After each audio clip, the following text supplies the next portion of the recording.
बाळा, मी तुला एक गोष्ट सांगतो.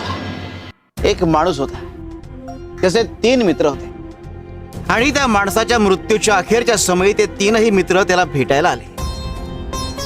माणसाने तिघांना प्रश्न विचारला की बाबांनो, आयुष्यभर तुम्ही माझी सोबत केली, आता मृत्यूनंतरही माझी सोबत कराल का?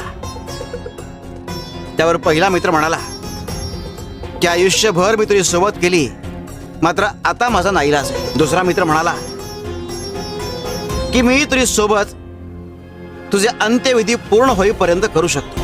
तिसरा मित्र म्हणाला की मी आयुष्यभर तुझी सोबत केली आणि मृत्यूनंतरही मी तुझी सोबत करेन. हे 3 मित्र कोण होते ठाऊक आहे? धन, कुटुंब आणि कर्म.